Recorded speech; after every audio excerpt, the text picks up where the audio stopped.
back to Dreamcatchers. Our guest today is Jody Dibo. She's here to talk to us about her program at Algonquin College, which is the Outdoor Adventure Naturalist Program. It's located at Algonquin College, which is 4 hours away from Montreal. So Jody, now that we've sort of touched on what motivates you, we've touched on some of the obstacles you've overcome, and also we talked about your connection to the program in terms of, being native Ngwehwe. What's in the future now? What's coming up in school?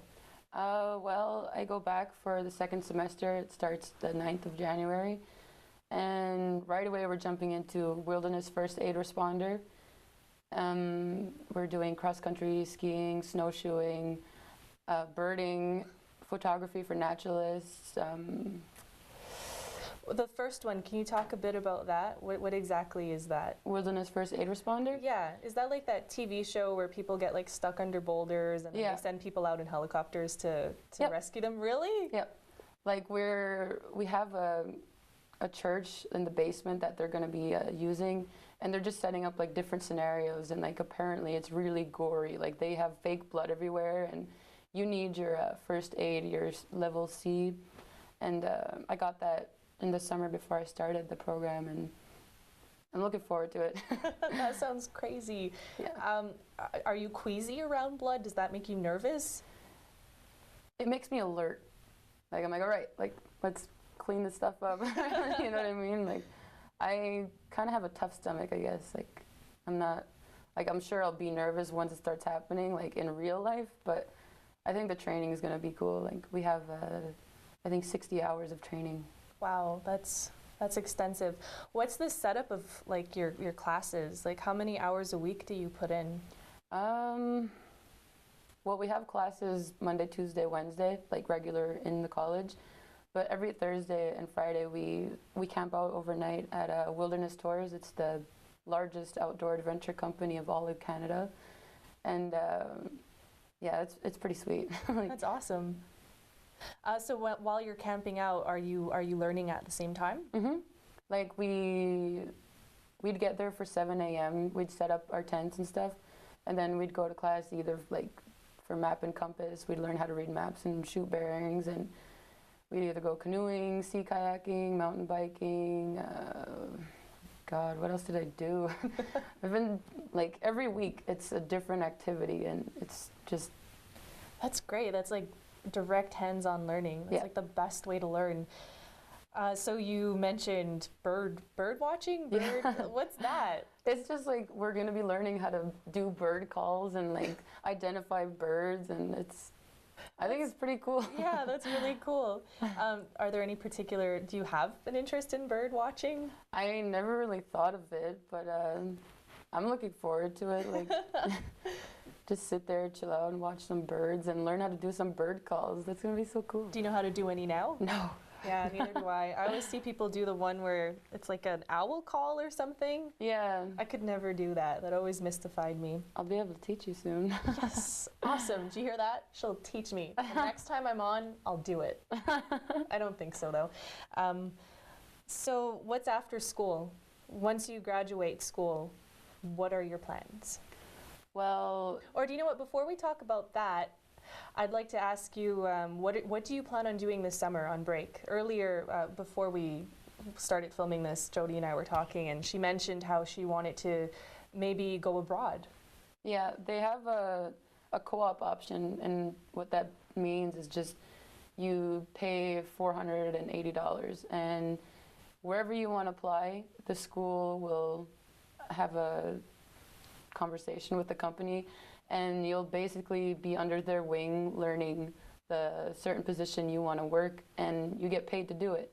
Your housing is like based on the company, and your food is all taken care of. The only thing you have to do is just be there and be willing to work.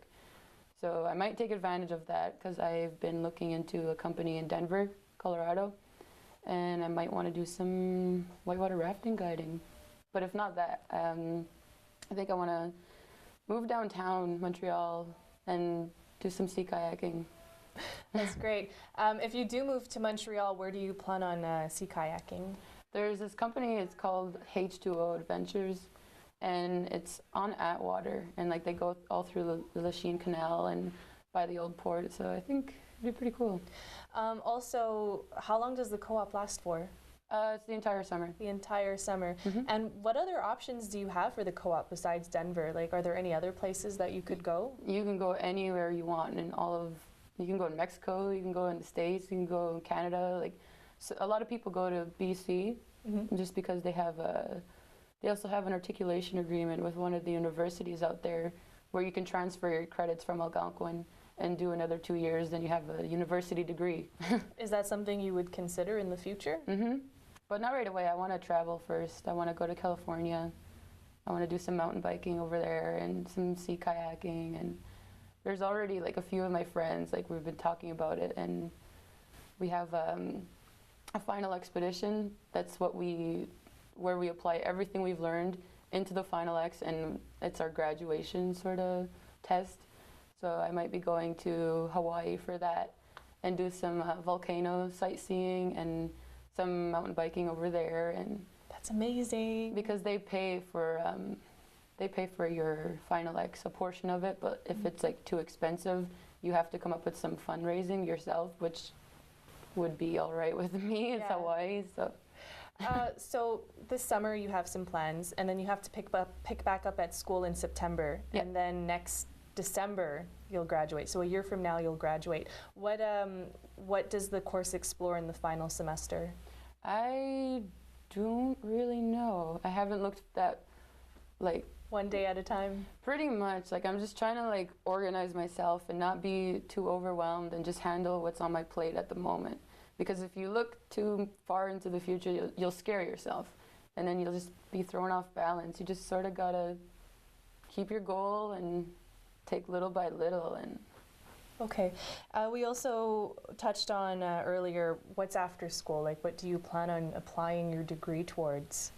I definitely want to do some like interpreting, guiding, and I want to do some hiking. I want to travel all over. I want to go to Asia. I want to go to Africa. I want to go to New Zealand. I want to go to Europe. I want to backpack through there.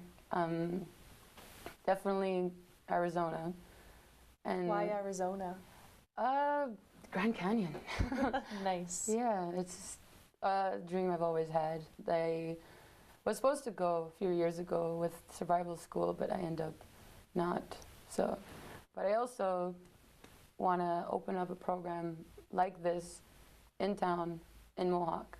Nice. One of these days. How do you envision that being brought about? Well, I just need the right people, the right backup, and of course Mohawk speakers were fluent and willing to start this, because not only would people stay healthy and be in the outdoors and learn about it, but they'd also be learning the language at the same time. And that was another big reason why I wanted to do this, to like, not only for me to travel, but to bring back home and to show people like that there's a whole world out there that you can explore and where you can represent town too. Like, I have this pair of pants I always wear, and it has the Five Nations flag on it, and people ask about it, and I tell them like straight up that I'm from Kahnawake and about the history and stuff. And do you speak the language? Out there, yeah. I made good friends with my Donna, and she has like Native friends in Ottawa, and she always asks about like different words. So I tell her like Onegonus is water, and just like simple things like that. And a lot of people like respect like the culture, and they come up to me and they tell me, you know, like wow, that's so cool that you're here. Like, I'm on your side. Like, this is your land, and know that. Like, it's. So you're well representing us while you're out there. Yeah, that's good. But do you speak Mohawk fluently, like on your own? Not fluently, but I did go to Gurney Newha like all through elementary, and I went to KSS the last 2 years of high school, so I know a lot. Like, I could have a conversation and sort of write, but that's great. That's really, really great. So maybe in your future you could apply for the Rediwananirats language program. That's something I would do. There's just so much ahead of you, and I'm just so happy that you came on today's show to tell us everything that you've done and to explain to us your motivations and what keeps you going. I'm really, really sure that this interview will help a lot of Kahnawake Hironu, a lot of our youth, will help them, give them a direction in where they want to go in life. So thank you, Jody, for being on today. No problem. Much appreciated. And thank you for watching another episode of Dreamcatchers. We'll be back.